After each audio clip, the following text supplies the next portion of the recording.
Hemos estado en una serie que hemos llamado El Más Allá, lo que pasa después de la muerte, y creo que la serie ha sido muy importante porque hemos hablado acerca de que hay vida después de la muerte, hemos hablado del alma humana, hemos hablado del cielo y la semana pasada hablamos sobre el infierno. Pero esta semana quiero responder 3 preguntas típicas que la gente tiene. Entonces esta semana es una semana donde vamos a tratar preguntas de manera bíblica. Y te voy a advertir de una vez, el mensaje está pesado. Y cuando digo que es pesado es que tiene mucho contenido. Así que te ruego por misericordia para conmigo y te ruego que trates de seguirme, porque está un poco pesado. La primera pregunta que vamos a hacer hoy es, ¿podemos comunicarnos con los muertos? Esa es la primera pregunta que vamos a hacer hoy. Una de las cosas más comunes durante la pérdida de un ser querido es que nuestro cerebro, nuestro cuerpo empieza a pasar por cambios, empieza químicos a actuar en el cerebro y pues entra depresión, entra ansiedad, entra dolor, entran recuerdos hermosos, entran recuerdos difíciles a veces. Y la persona pasa por un proceso de luto y, para ser honesto, uno nunca puede dejar de llorar la muerte de alguien, pero uno puede acostumbrarse a comprender de que ellos no van a venir a nosotros, sino que nosotros vamos a ir a donde ellos. Y esta pregunta tiene que ver con esto, ¿no? Porque a veces yo escucho a las personas decirme, pastor, estaba en mi sala y sentí que mi mamá estaba ahí conmigo.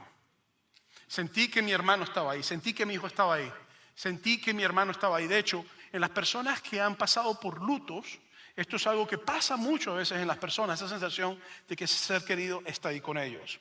Algunas personas experimentan cosas inusuales y me lo han dicho muchas veces, pastor, cada vez que pienso en mi papá sale la canción favorita de la radio. Me lo han dicho muchas veces.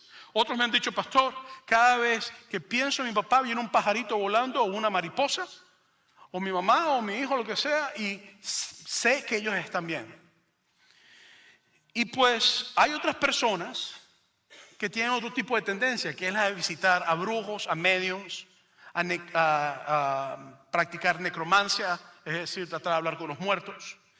Y pues van a medios que dicen que tienen poderes sobrenaturales y que los utilizan aparentemente para invocar fantasmas.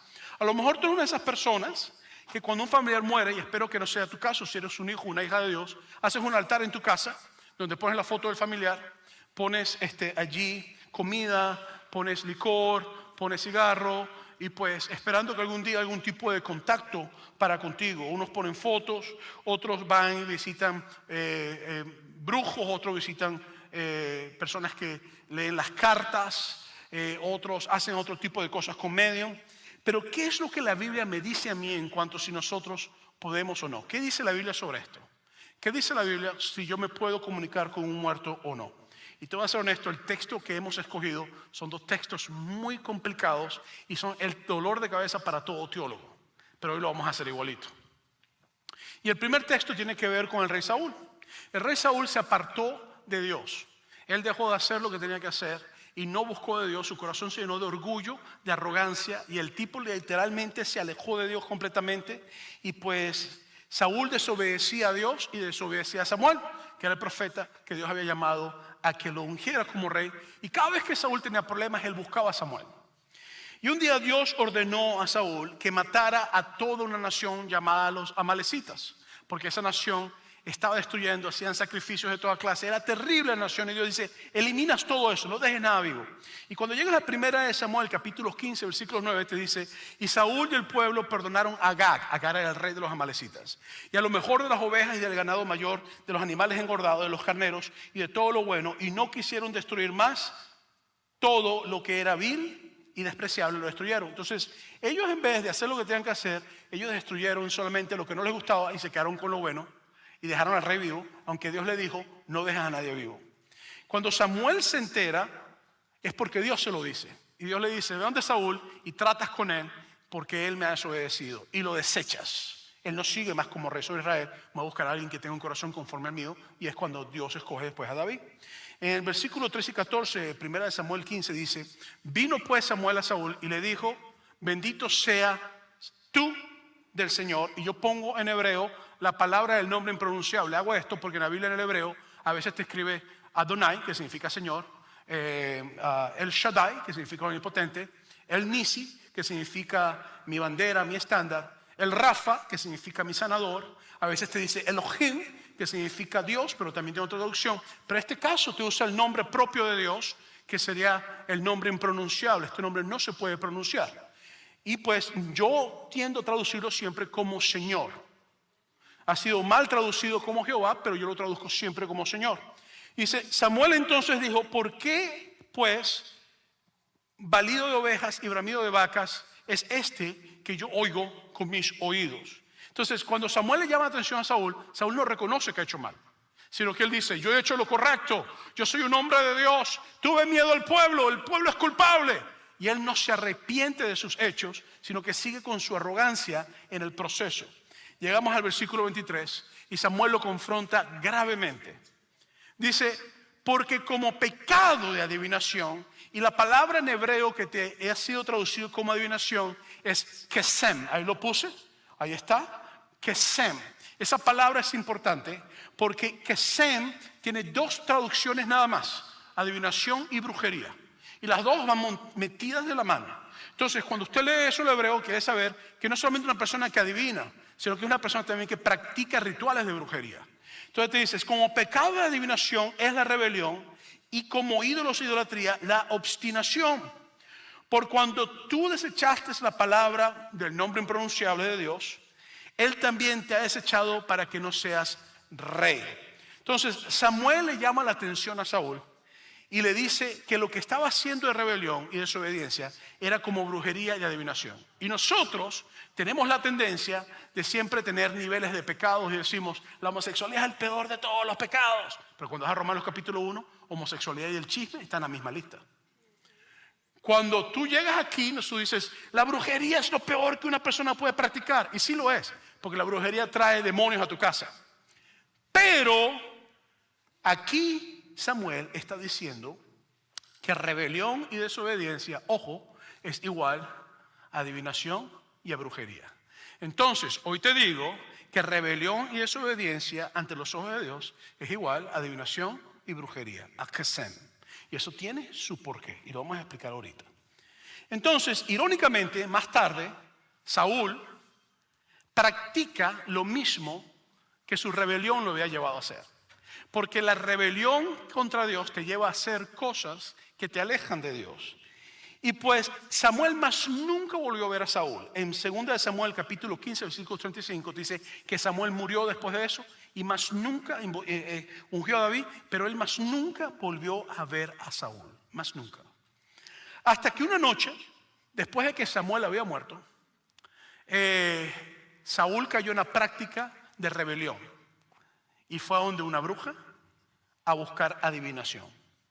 Cuando tú vas a 2 Samuel capítulo 28 versículo 3 dice, ya Samuel había muerto y todo Israel lo había lamentado y le habían sepultado en Ramá, su ciudad. Y Saúl había arrojado de la tierra a los encantadores. La palabra en hebreo es Haobot. Usted ve esa W ahí o esa W ahí, pero eso se pronuncia como una V, ¿verdad? O como una O, perdón. Se pronuncia como una O porque esa se convierte en una vocal. Eso sería Haobot, es la palabra en hebreo. Y esa palabra solamente tiene dos traducciones realmente. Es medium, alguien que habla con los espíritus, o necromancia, es decir, quiromantes, personas que dicen que pueden hablar con los muertos. Entonces lo que Saúl hizo fue votar a las personas que decían que pueden hablar con los muertos. Y dice, y a los adivinos, la palabra en hebreo es hayideomim. Y esa palabra significa literalmente espiritistas, personas que practican prácticas de espiritismo. Nosotros hemos traducido como adivinos. Entonces, Saúl hizo cosas buenas también. Él eliminó todo lo que acercaba a Satanás y él buscó a las personas que acercaba a Dios. Sin embargo, su corazón estaba lejos de Dios. Y una noche, cuando Samuel ya no estaba, y cuando Saúl estaba en su rebeldía contra Dios, y Dios se había apartado de él, y la Biblia dice que Dios había mandado un espíritu maligno para que atormentara a Saúl. Cuando vas en el versículo 4 del capítulo 28, dice, se juntaron pues los filisteos, y vinieron y acamparon en Sunem, y Saúl junto a todo Israel, y acamparon en Gilboa. Y cuando vio Saúl el campamento de los filisteos, tuvo miedo y se turbó su corazón en gran manera. Y consultó Saúl al Señor Pero el Señor no le respondió ni por sueños, ni por Urim, ni por los profetas. Entonces el Urim era un instrumento que usaba el sacerdote para determinar la voluntad de Dios. Y Saúl buscó que Dios le hablara a través de eso, no le habló. Saúl buscó que Dios le hablara a través de profetas y Dios no le habló. Saúl buscó que Dios le hablara a través de sueños y Dios no le habló.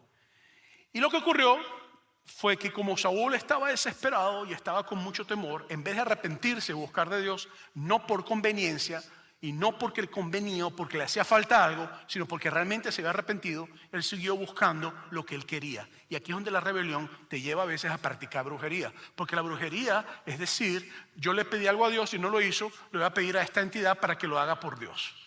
Eso es lo que es la brujería.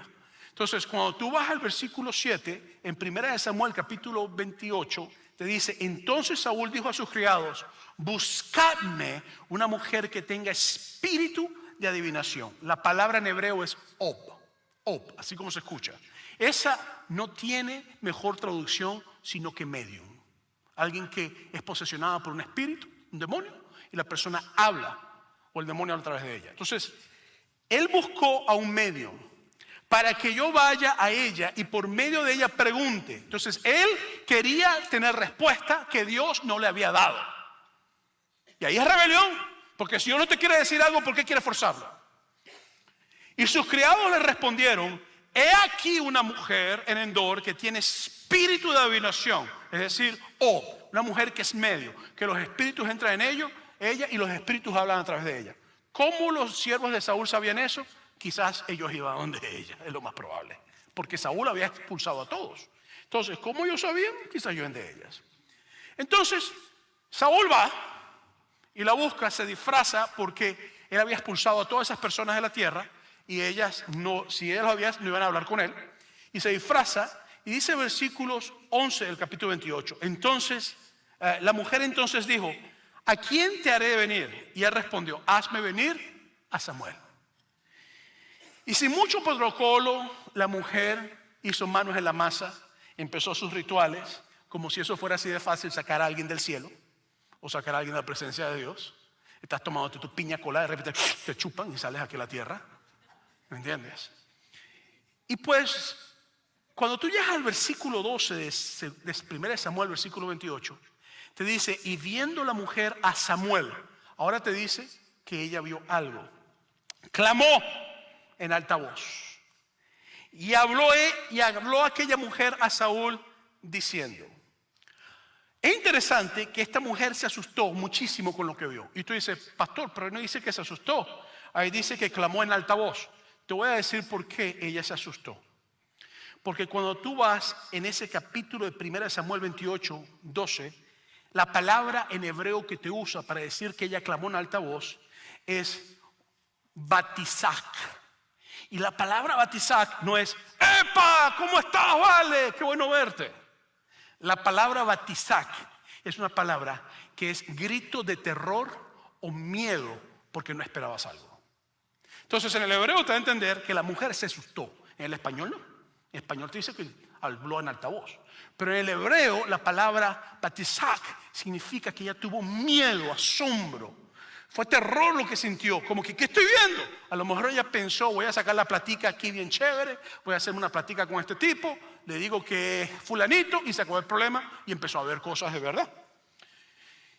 Y te voy a decir algo, hay muchas personas que van a veces a medios y pues hay muchos medios que dicen que hablan con muertos y todas esas cosas, pero recuerda que Saúl había botado a estas personas de la tierra. Llegamos al versículo 13 y 14 de 1 Samuel 28.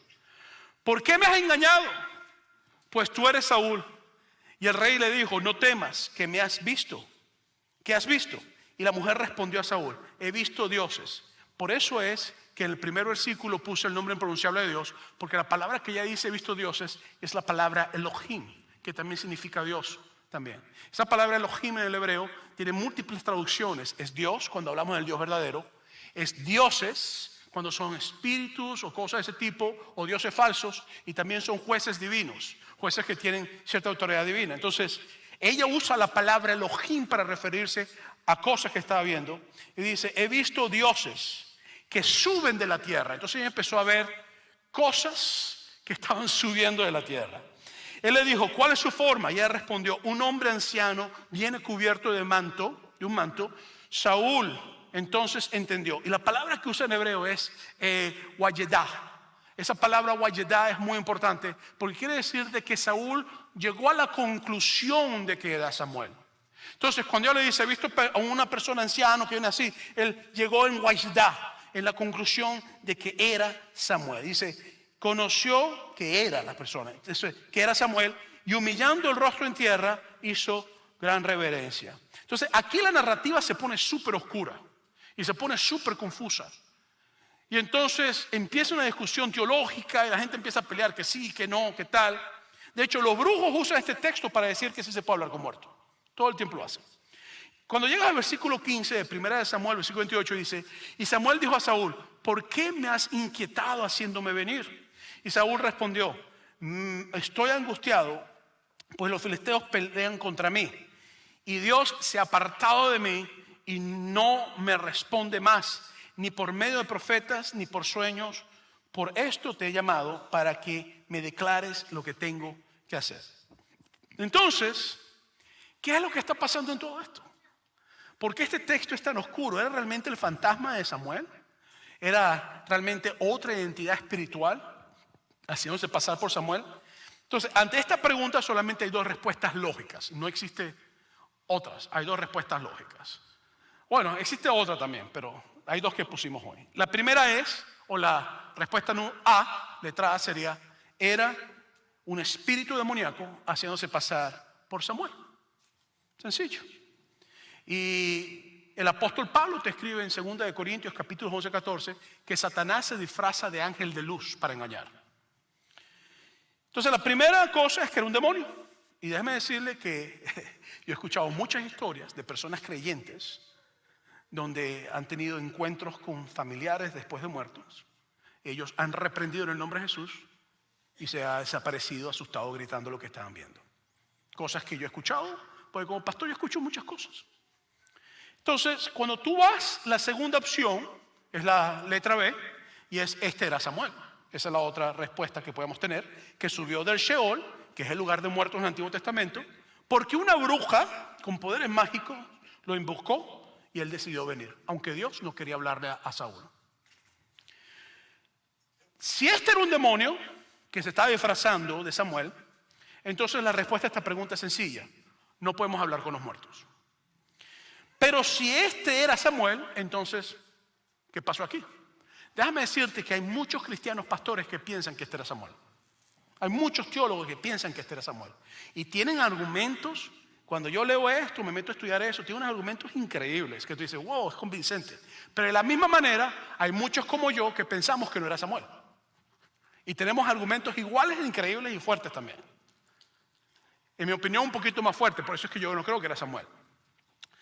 Y pues te dicen que no fue la bruja lo que hizo eso, sino que Dios le dio a lo mejor una visión a Saúl, que a lo mejor no era Samuel, sino que una visión de Samuel. Dicen que pudo haber sido Dios que permitió que en un solo momento en la historia eso pasara para que Saúl recibiera condena. Mi único conflicto con eso es que ¿por qué Dios tiene que sacar a un muerto de su lugar para dar una condena cuando Saúl tenía profetas, tenía sacerdotes y tenía Urim y Tumim para que le hablaran? Y Dios no lo hizo. Segundo, si Dios no le quería hablar a Saúl, ¿quién le ha dado autoridad a Samuel para salir a hablar con Saúl? Así es como yo lo veo. Pero quiero decirle que hay pastores que piensan que este era Samuel. Y yo respeto eso. Cuando tú llegas a 1 Samuel, capítulo 28, 19, dice, y el Señor entregará a Israel también contigo en manos de los filisteos, y mañana estaréis conmigo, tú y tus hijos, y el Señor entregará también al ejército de Israel en manos de los filisteos. Yo no estoy seguro que Saúl llegó al mismo lugar donde estaba Samuel. Yo no creo que Saúl, honestamente, yo no sé quién va para el cielo o para el infierno, eso lo sabe solamente Dios. Pero yo no estoy tan convencido que Saúl iba a estar en el mismo lugar donde estaba Samuel. Y la otra cosa es que cuando tú lees Lucas capítulo 16, Cristo te está hablando del rico y de Lázaro, con eso comenzamos a predicar. Y cuando está hablando, hace unas semanas atrás, del rico y Lázaro, el rico le dice a Abraham, manda a Lázaro para que moje mi lengua con la punta de su dedo en agua. Y Abraham le responde, hay un riesgo entre nosotros no podemos ni para allá ni para acá. Es decir, Abraham está diciendo, aquí estamos metidos, no podemos salir de aquí. Así de sencillo. Y cuando el rico le dice, manda a alguien que hable con ellos, manda a Lázaro que hable con ellos, la respuesta de Abraham fue contundente. A Moisés, la ley, y a los profetas, la Biblia, tienen. Si ellos no le creen a eso, no le van a creer a nada. Entonces, en la Biblia, Jesucristo cuando habla, te da a entender que cuando tú estás en el lugar de espera para resucitar, para condenación, sea el infierno, o para resurrección eterna con Cristo Jesús, para ir al cielo, o pero para ser al cielo, parece que no puede salir, es lo que Jesucristo te da a entender. Entonces, la pregunta número 1 es, ¿puede haber comunicación con los muertos? Vamos ahora al Nuevo Testamento, porque te acabo un caso del Antiguo Testamento. Vamos al Nuevo Testamento. En el Nuevo Testamento, Jesucristo está en Mateo capítulo 17, versículo 1. Y dice, 6 días después, Jesús tomó a Pedro y a Jacobo y a Juan su hermano y los llevó aparte en el monte alto y se transfiguró. La palabra en griego es metamorfou. Metamorfou. Esta palabra nosotros hemos traducido como transfigurar, pero literalmente la palabra es se transformó. Eso es lo que dice, se transformó. Cuando usted piensa en transfigurar, como que piensa que es un poquito más diferente, aunque son como sinónimos, pero transformó es que hubo un cambio físico, una apariencia. Delante de ellos y resplandeció su rostro como el sol y sus vestidos se hicieron blancos como la luz. Y aquí aparecieron, y ahora te dan otra palabra, ofte. Ofte. Esta palabra ofte, de ahí viene oftalmólogo, que es que tiene que ver con la vista, un doctor de la vista. Y entonces, ofte significa aparecer a la vista o ser visible algo. ¿Y quién se apareció? Moisés y Elías hablando con Jesús. Entonces, cuando tú piensas en metamorfou, tú tienes que entender varias cosas. Vamos a hacer una pequeña exégesis. Es bien cortica esta exégesis. Exégesis es cuando agarras el idioma y lo estudias. Esta palabra es un verbo, quiere decir que es una acción. Está en auristo. Auristo es un tiempo o una declinación dentro de un verbo. Un tiempo dentro de un verbo. Auristo quiere decir que ocurrió una sola vez. No 2 veces, no 3, no 4. Es un evento separado. Cuando tú lees sobre la muerte de Cristo, está escrito en auristo. Quiere decir que Cristo murió una sola vez. No va a morir 2 veces. Quizás tú dices, pastor, esto no tiene sentido. En el idioma griego tiene mucho sentido. Quiere decir de que esta acción ocurrió una sola vez, no iba a ocurrir 2 veces, no iba a ocurrir antes tampoco, una sola vez en el pasado. La segunda cosa es que está en pasivo. En el griego existen 3 voces, activa, media y pasiva. La pasiva quiere decir de que tú no lo hiciste, te lo hicieron. Entonces aquí te está diciendo que Cristo fue transformado, no fue que Él se transformó, fue transformado en lo que ellos vieron. La segunda palabra es ofte.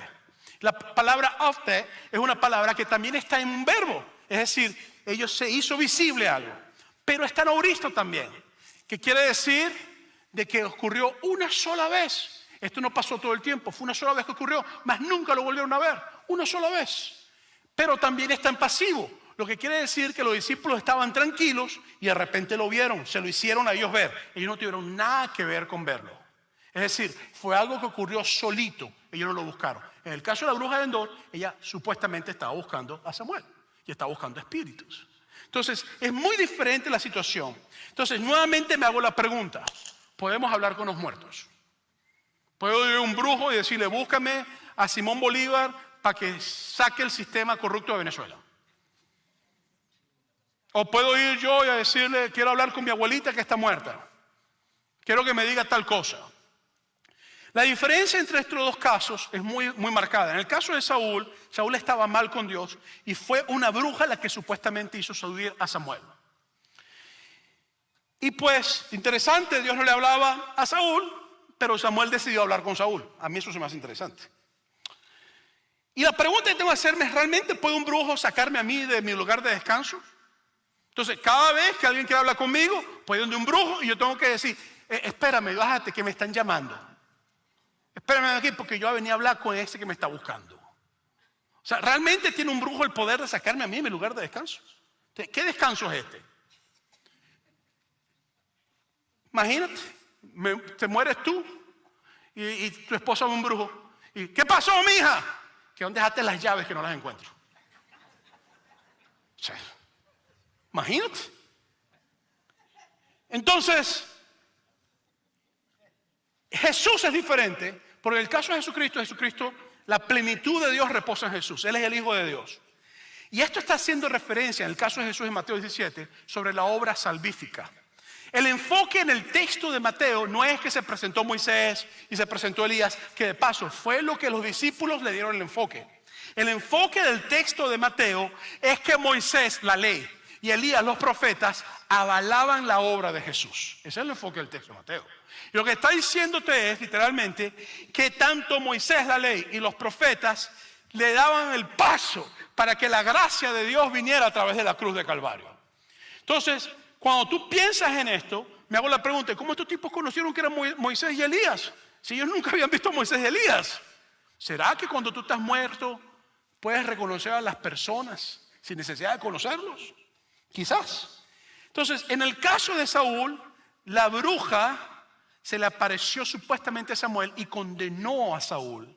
En el caso de Jesús, se hacen visibles en una visión o lo que sea, Moisés y Elías, para hablar de la obra salvífica de Dios sobre el mundo. Son las dos únicas ocasiones en la Biblia donde te habla de casos tan oscuros como estos. No lo busco en otra parte. En la Biblia protestante de 66 libros son las dos únicas ocasiones que esto ocurre. Entonces, yo tengo que entender algo.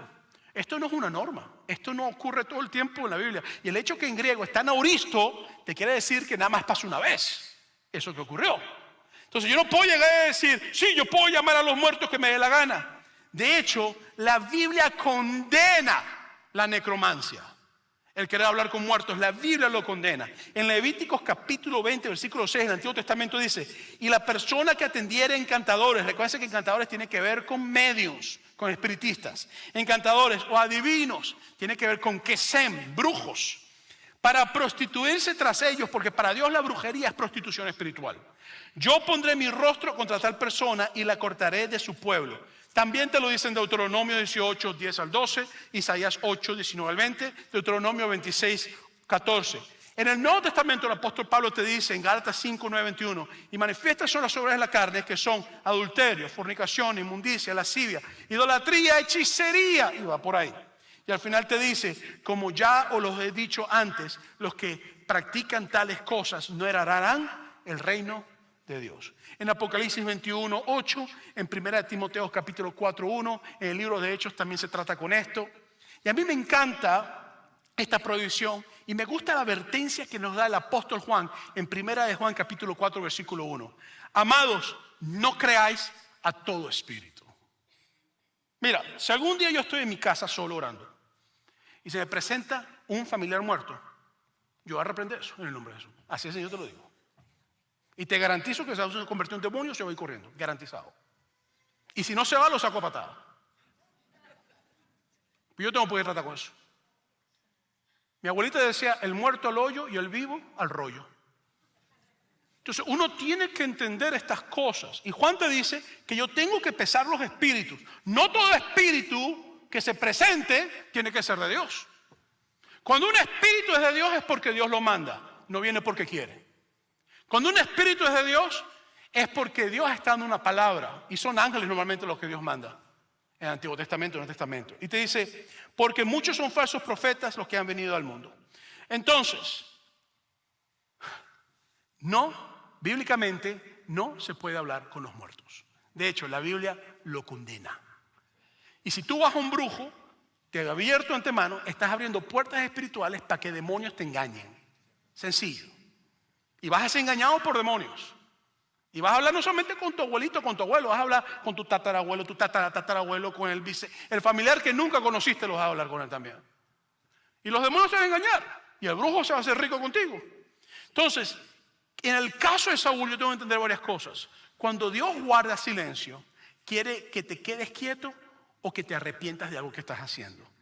Quiero que seas paciente y esperes su dirección. Si Dios no te está hablando, no te pongas ahí a brujo. ¿Para qué vas a traer el diablo a tu casa? Si no te está hablando, quédate tranquilo, sigue orando. Él quiere que te esperes, algo lo va a hacer. Si tú estás orando y Dios no te habla, es quizás porque tienes que cambiar algo en tu vida que no quieres cambiar. Sencillo. Y tienes que arrepentirte de algo o cambiar una dirección de algo. Entonces la respuesta es, ¿podemos comunicarnos con los muertos o las personas que están más allá? La respuesta es, no podemos. Bíblicamente no es algo que podemos y es algo que podemos hacer. De hecho, en 2 Corintios capítulo 5:8 dice, estar ausentes del cuerpo es estar presentes con el Señor. En Lucas 16 te habla el caso de Lázaro y del rico, y Abraham dice, hey, no podemos movernos de aquí estamos, no podemos salir para ningún lugar. Para mí eso es muy importante. Así que esto es lo que te digo. No busques a los muertos, busca al Cristo resucitado y al Dios vivo. No busques a los muertos, busca al Cristo resucitado y al Dios vivo, porque Jesús no está muerto, Él resucitó. ¿Okay? La segunda pregunta que voy a responder rápidamente, y una pregunta que estoy seguro que tú te la has hecho, es, ¿van las personas buenas al infierno si no creen en Jesús? Es una pregunta importante. Por ejemplo, un ateo que es muy bueno pero no cree en Jesús, ¿va para el infierno? Una gente que hace muy buenas obras pero no cree en Jesús, ¿va para el infierno? Y el asunto es que nosotros hemos definido la palabra bueno y la hemos definido en términos generales en ser bueno. Y cuando hablamos de ser bueno, lo que nosotros estamos diciendo es una persona que es amable, que es agradable, que no se mete con nadie, que no critica a nadie, que no juzga a la persona, una persona que es buena ciudadana, que paga impuestos, que no anda corriendo. Entonces, eso es lo que nosotros hemos definido como ser bueno. Ser bueno. Sin embargo, la primera vez que tú lees que Dios ve algo bueno es en Génesis capítulo 1, versículo 3 al 4, donde dice, y dijo Dios, sea la luz, y fue la luz, y vio Dios que la luz era buena, y separó Dios la luz de la tiniebla. Es la primera vez en la Biblia que Dios habla de algo bueno. ¿Qué es bueno para Dios? Es agradable, es excelente, es valioso, va conforme a su propósito. Todo lo que es bueno va conforme al propósito de Dios. Se alinea con la voluntad de Dios. Todo lo que es bueno se alinea con la voluntad de Dios. La otra parte que te habla de bueno también en la Biblia, pero ya no es Dios, es el concepto de nosotros como humanos lo que es bueno. Porque ¿quién determina lo que es bueno? ¿El hombre o Dios? Pero nosotros tenemos un concepto de lo que es bueno. Cuando tú vas a Génesis capítulo 3, versículo 6 al 7, dice, y vio la mujer que el árbol era bueno para comer, y que era agradable a los ojos, y codiciable para alcanzar sabiduría y todo su fruto. ¿Y qué hizo la mujer? Comió el árbol, y entró el pecado junto con Adán y Eva a la humanidad, y comenzó el pecado. Entonces, así como Dios tiene un concepto de lo que es bueno, nosotros también vemos un árbol y decimos, qué rico es bueno. El problema es que ese árbol me va a llevar a pecar a mí, y ese árbol me va a alejar de Dios. Pero ¿qué digo yo? ¿Qué es qué? Bueno. ¿Qué dice la gente que son qué? Bueno. Tú le preguntas a todo el mundo que está en este lugar si son buenos, y todos te van a decir que todos son buenos. Tú vas a decir que tú eres la persona más buena del mundo, siempre. Aunque a veces eres chismosa, mentirosa, altanera, rencorosa, egoísta. Aunque haces obras muy buenas también. La realidad es que nadie es 100% bueno, nadie es 100% malo. Y pues, cuando tú vas a Romanos capítulo 3, versículo 23, te dice, por cuanto todos pecaron y están destituidos de la gloria de Dios. Está hablando de todo el mundo. Te hago una pregunta. ¿Qué clase de pecado?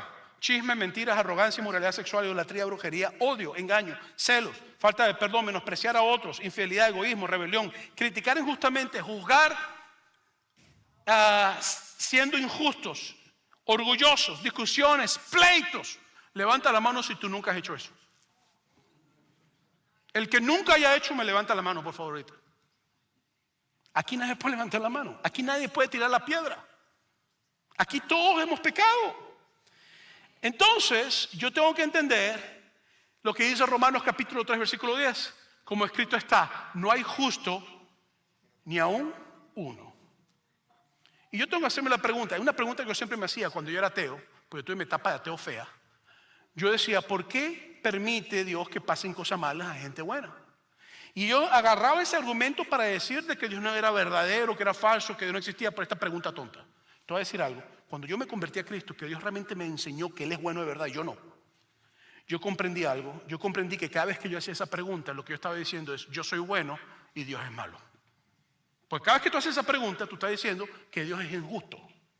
Y tú que estás haciendo la pregunta, estás diciendo que tú eres justo. Y la realidad es que la justicia y la bondad de Dios es diferente a mi justicia y bondad. En Isaías capítulo 64, versículo 6 dice, si bien todos nosotros somos como suciedad y todas nuestras justicias como trapo de inmundicia. Esta palabra es idim. La palabra idim, que habla de trapo de inmundicia, te voy a decir literalmente lo que es. En el hebreo es trapo para el ciclo menstrual de la mujer. La Biblia te dice a ti literalmente que mi justicia, mi bondad ante Dios es como la toalla sanitaria que usan las mujeres llenas de sangre. Qué feo, ¿verdad? Y caímos todos nosotros como la hoja y nuestras maldades nos llevaron como el viento. Cuando tú llegas a Romanos capítulo 3, versículo 22, te dice la justicia de Dios por medio de la fe en Jesucristo para que todo que cree en Él, porque no hay diferencia. Entonces, yo puedo decir que yo soy bueno, yo puedo decir que yo soy lo mejor del mundo, yo puedo decir que yo soy tremendo. Mira, tu bondad es para que sea testimonio a la gente, no para salvarte. Lo único que te salva a ti no es que tú seas bueno, sino que Dios fue bueno y envió a Jesucristo al justo a morir por ti en la cruz del Calvario. Eso es lo que a ti te salva. El infierno está lleno de gente buena y el cielo está lleno de gente mala que se arrepintió y Cristo lo santificó. Esto es algo que yo tengo que entender. Yo no voy al cielo porque yo sea bueno, porque el más bueno de aquí no pudo levantar la mano cuando hay una lista de pecados. Entonces yo no puedo salvarme por mí mismo. Yo tengo que ser salvo por la obra de Cristo Jesús en el Calvario. Entonces, para responder a tu pregunta, sí, en el infierno van a haber gente muy buena. Así como en el cielo hay gente que fueron muy malas. Porque yo no voy al cielo porque yo sea bueno conforme al concepto de la sociedad. Yo voy al cielo porque Cristo murió por mí y yo recibí su salvación. Entonces, mi bondad, mi testimonio puede llevar a alguien a Dios. Entonces, cuando Dios guarda silencio, quiere que permanezcas o quiere que te arrepientas, mi bondad y mi testimonio puede llevar a alguien. Entonces, cuando yo soy bueno, no es para salvación, es para testimonio. Y es producto de mi salvación, no es al revés. Déjame hacerte la tercera pregunta y la pregunta final. ¿En qué se diferencia la visión bíblica de la vida después de la muerte de otras religiones? Las 5 religiones más grandes del mundo son las siguientes. Número 1, el cristianismo. 2.000 millones. Somos monoteístas, no creemos en múltiples dioses, creemos en un solo Dios. Creemos en el cielo, el infierno, la resurrección. El cielo e el infierno es el lugar de espera para la resurrección, para vida eterna o para condenación. Eso es lo que creemos los cristianos. La segunda religión más grande del mundo es el Islam. El Islam son monoteístas también. Creen en el cielo, le llaman Jannah. Y creen en el infierno, le llaman Jahannam. Pero ellos piensan que tú vas al cielo o al infierno cuando Alá decide si tú tienes que ir al cielo o al infierno. Y tiene que ver con la misericordia de Alá. La tercera religión más grande del mundo es el hinduismo. Y el hinduismo son politeístas. De hecho, en el hinduismo todo es Dios y todo es un avatar. Avatar quiere decir que es una manifestación de Dios, que nosotros hemos usado para las películas hoy en día. Pero avatar quiere decir eso. El hinduismo es un avatar. Y el hinduismo es politeísta. Cree en el cielo, le llaman Sharva. Y el infierno le llaman Naraka. Y el Naraka son reinos temporales de existencia, no son destinos eternos. Entonces, para ellos el cielo y el infierno no son destinos eternos y son asuntos mentales también para ellos. ¿Por qué? Porque ellos creen en la reencarnación. Ellos creen de que tú vas a llegar a ser uno con el Dios que es el universo y vas a ser uno con Él y te vas a unir a Él. Entonces, ellos te hablan del moksha, que es cuando tú has logrado vencer ya todas las cosas a través de la reencarnación y te purificas, y creen también en el nirvana también, que es lo mismo. Y es el destino final. Y normalmente un buen hindú te cree que tú puedes morir y reencarnar entre 80 a 200 veces de vida. Sin embargo, si eres muy malito y mal comportado, pueden ser miles y miles de veces. hasta que purifiques todos tus pecados, y entonces es que tú purificas tus pecados, entonces llegas al Moshak, que ya puedes estar a ser uno con Dios y el universo. La cuarta religión más grande a nivel mundial es el budismo. En el budismo Dios no existe. Si usted a un budista le dice, ¿tú crees en Dios? Los budistas no creen en Dios. El Buda no es Dios. El Buda lo que es un iluminado. Y le voy a decir algo, no existe un solo Buda, existen varios Budas en el budismo. Pero si usted ve un Buda flaquito y un Buda gordito. Porque existen varios Budas, varias personas llegan a iluminarse. Toda persona que se ilumina llega a un estado de Buda.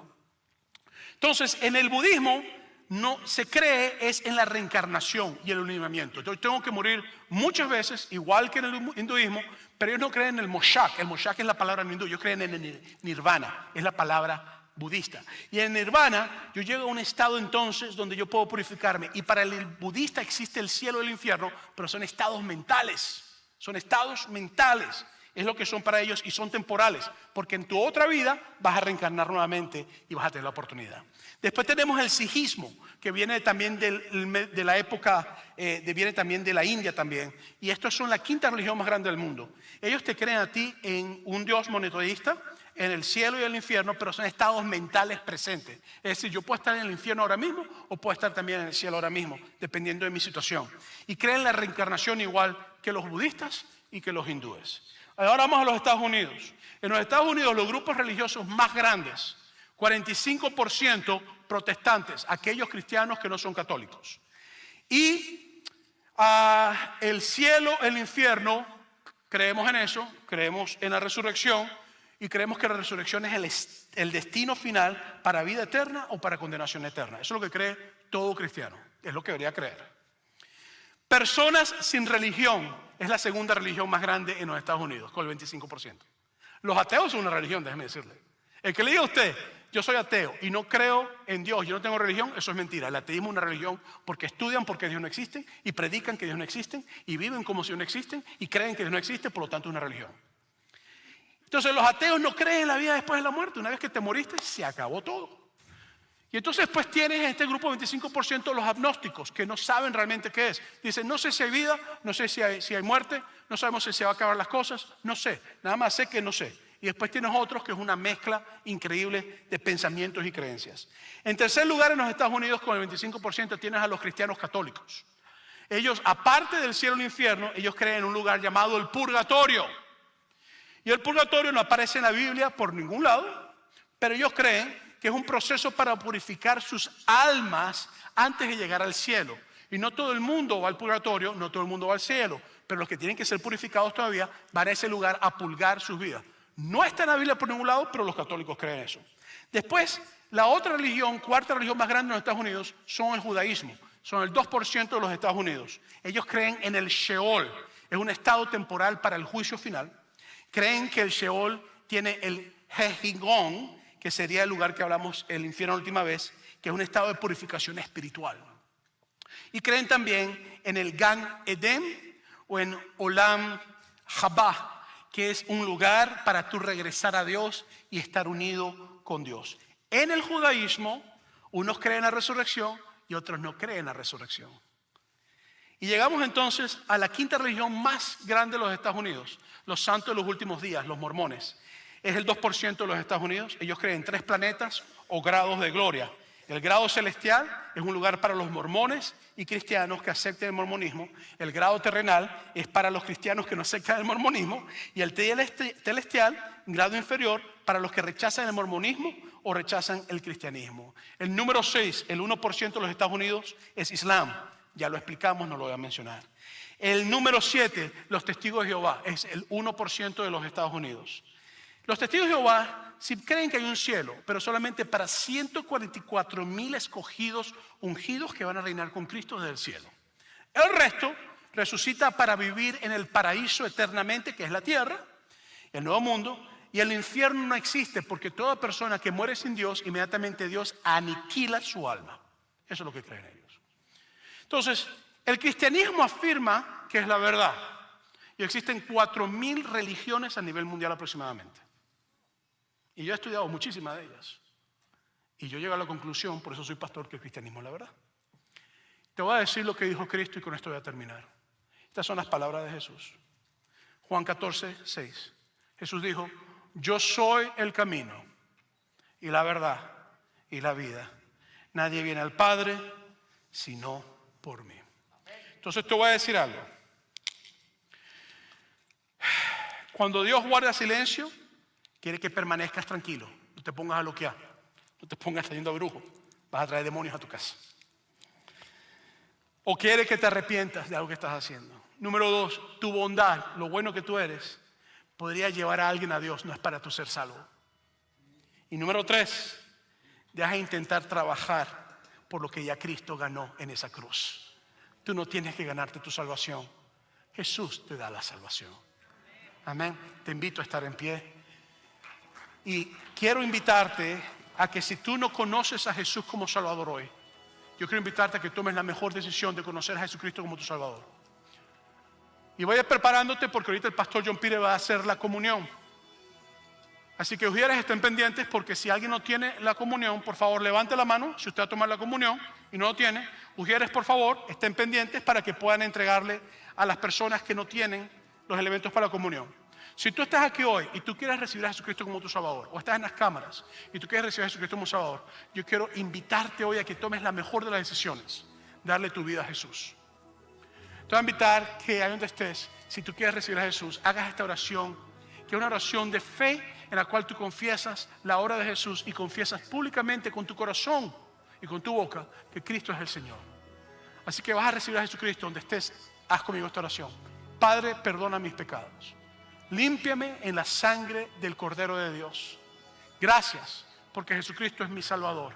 Lléname de tu Espíritu Santo y gracias porque yo voy a pasar mi eternidad contigo. En el nombre de Jesús te lo pido. Amén.